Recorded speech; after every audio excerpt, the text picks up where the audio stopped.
महाभारतम् विश्वरूपप्रदर्शनम्। धृतराष्ट्राय कृष्णः दिव्यदृष्टिं दत्तवान्। तद्वारा धृतराष्ट्रः कृष्णस्य विश्वरूपं दृष्टवान्। ततः सः कृष्णम् अवदत्, भगवन्, भवतः कृपया मया दिव्यदृष्टिः प्राप्ता। एतां प्रतिप्राप्नोतु कृपया। यया दृष्ट्या मया भवतः विश्वरूपं दृष्टं, तया एतं निकृष्टं प्रपञ्चं स्वार्थपरान् मानवान् च द्रष्टुं न इच्छामि इति। अनन्तरक्षणे सभाभवनं पूर्ववत् जातम्। कृष्णः अपि साधारणरूपवान् जातः। ततः सः सभायां स्थितानां ऋषीणाम् अनुज्ञां प्राप्य विदुरं सात्यकिं च एकैकेन हस्तेन अवलम्बमानः सभाभवनतः निर्गतवान्। तेनैव सह अन्ये राजानः कौरवाः चापि निर्गताः। सभाभवनस्य द्वारसमीपे दारुकः रथं सज्जीकृत्य स्थितः आसीत्। कृष्णः यदा रथे उपविष्टः तदा धृतराष्ट्रः अवदत्, कृष्ण, भवता अन्यथा न ग्रहणीयम्। पाण्डवानां विषये मम कोऽपि द्वेषः नास्ति। भवत्पुरतः एव मया दुर्योधनः बोधितः। सभासदः अपि तद्दृष्टवन्तः सन्ति इति। अनन्तरं कृष्णः धृतराष्ट्र भीम द्रोण बाह्लीकः कृपादीन् ज्येष्ठान् उद्दिश्य अवदत्, महात्मानः, सभायां किं किं प्रवृत्तम् इति भवद्भिः दृष्टम् एव। दुर्योधनः क्रोधेन सभातः निर्गतः। धृतराष्ट्रः स्वस्य असहायकतां दर्शितवान्। मया यदर्थम् आगतं तत्कार्यं समाप्तम्। अहं युधिष्ठिरः समीपं गच्छन् अस्मि। कृपया अनुज्ञायताम् इति। सर्वे राजानः कृष्णस्य अनुज्ञां प्राप्य ततः निर्गतवन्तः। कृष्णः ततः कुन्तीसमीपं गतवान्। कुन्तीं सन्धिप्रयत्नस्य वृत्तान्तं श्रावयित्वा सः अवदत्, देवी, सर्वे दुर्योधनं बहुधा हितं बोधितवन्तः, किन्तु दुर्योधनः सर्वेषां वचनं तृणीकृतवान्। तस्य व्यवहारतः ज्ञायते यत् तदीयाः अन्तिमक्षणाः सन्निहिताः इति। अर्जुनः दवाग्निः इव तान् भस्मसात् करिष्यति। अहं पाण्डवानां समीपं गच्छन् अस्मि। किं भवती कमपि सन्देशं प्रेषयितुम् इच्छति इति। तदा कुन्ती उक्तवती, वत्स, धर्मराजः मद्वचनैः वक्तव्यः यत् धर्ममार्गः न परित्यक्तव्यः इति।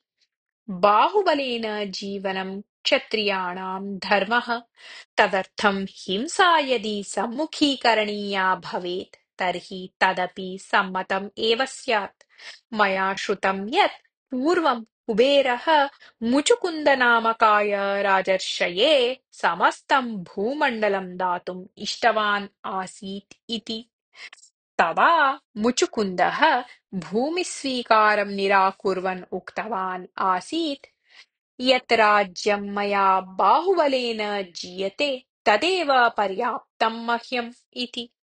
तदवसरे युधिष्ठिरः यादृशं चिन्तनं कुर्वन् अस्ति तत् सर्वथा असम्मतं मम। तादृशं चिन्तनं पाण्डुभीष्मादिभिः क्रियेत, न तु युधिष्ठिरादिभिः। भिक्षाटनं, वाणिज्यं, कृषिः इत्यादयः वृत्तयः क्षत्रियस्य न शोभावहाः। धर्ममार्गेण राज्यपालनं क्षत्रियाणां धर्मः। अतः पाण्डवैः दयाभागभूतं राज्यम् अवश्यं प्रतिप्राप्तव्यम्। इतोपि कियन्ति दिनानि मया अन्याश्रये जीवनीयम्। पराधीनतया जीवनं स्वाभिमानतां सम्मतं सर्वथा न। अतः युधिष्ठिरः भवता वक्तव्यं यत् युद्धं कृत्वा पितृपितामहादीनां सद्गतिः उपकल्पनीया इति।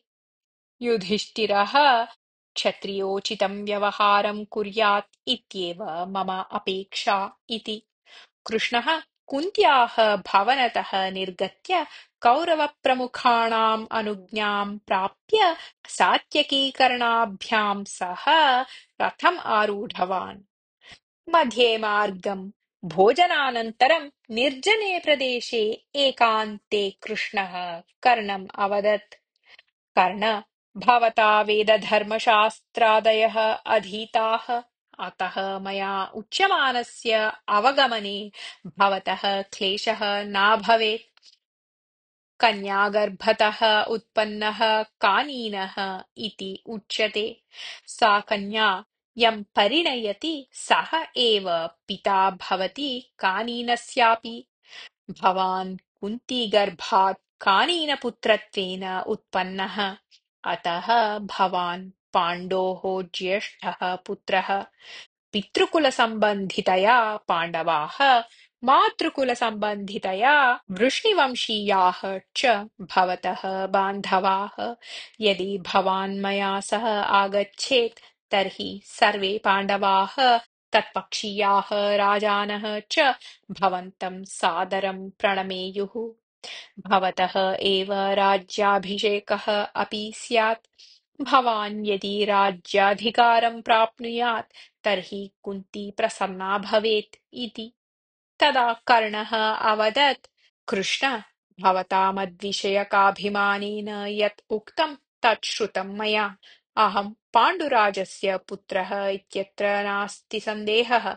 यदा कुन्ती देवी मह्यं जन्म दत्त्वा नद्यां क्षिप्तवती तदा अथितिनामकः दाशः मां प्राप्य स्वपत्न्यै राधायै दत्तवान्। तौ दम्पते महत् कष्टम् अनुभूतवन्तौ अपि मां पोषितवन्तौ। वसुषेणः इति मम नाम कृतवन्तौ तौ।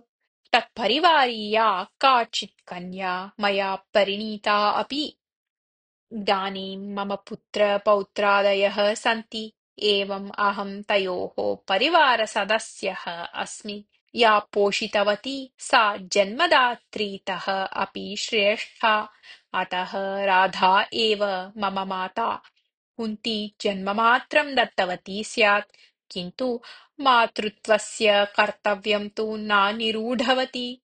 अन्यच्च कुन्ती अद्यावधि मां न दृष्टवती अपि, यतः तस्याः अन्ये पञ्चपुत्राः सन्ति। राधायाः तु अहम् एकः एव पुत्रः।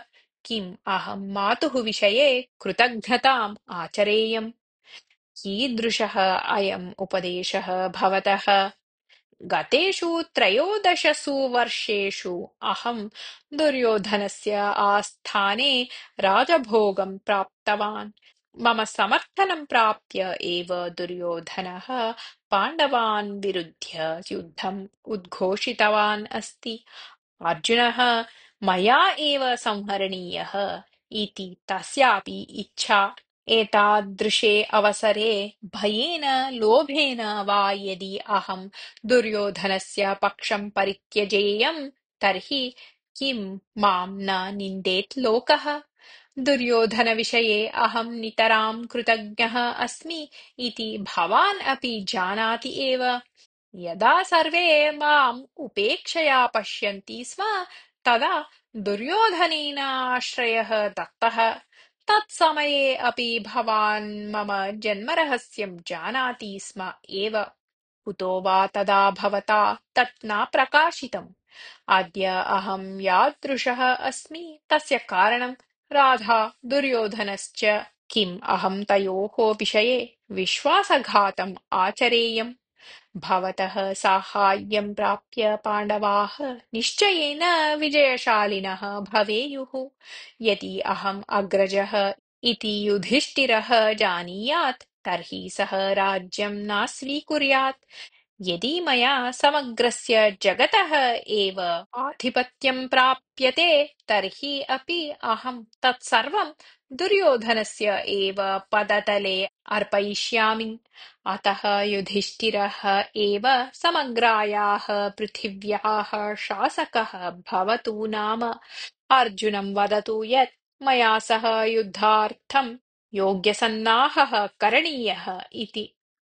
ततः कृष्णः हसन् उक्तवान्, भवतः तु राज्याकाङ्क्षः नास्ति, युद्धं तु निश्चितम् एव। सप्ताहाभ्यन्तरे तत् आरब्धं भवेत् अपि। भीष्म द्रोण कृपाचार्यादीनान् वदतु यत् युद्धसन्नाहः क्रियताम् इति। भवान् अपि युद्धाय सन्नद्धः भवतु इति। एतदनन्तरं कर्णः कृष्णम् आलिङ्ग्य तदीयाम् अनुज्ञां प्राप्य ततः निर्गतवान्।